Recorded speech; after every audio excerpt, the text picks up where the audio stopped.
প্রিয় বন্ধু আসবে বলে আজও আছি আমি ওই স্কুলের বারান্দায়, দেখার জন্য তাকে এক পলকে। বন্ধুকে দেখব বলে বন্ধুদের সাথে কথা বললাম যে আজকে আমার প্রিয় মানুষটার সাথে এক পলক দেখব, কিন্তু তা আর হলো না।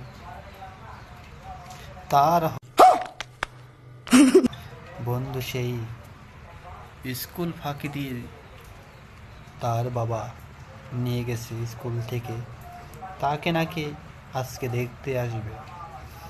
কিন্তু এর কল্পনা ছিল আজকে মনে মনে, কিন্তু এই বুক ভরা কষ্ট নিয়ে বাড়িতে গেলাম। বাড়ি গিয়ে দেখি তাকে দেখতে আসছে।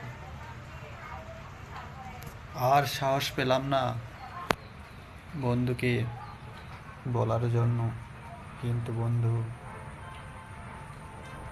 সেই জানলার ফাঁক দিয়ে আমাকে একটা উঁকি মেরে দেখলো। কষ্ট পেয়ে থাকলে ক্ষমা করে দিও প্রিয়।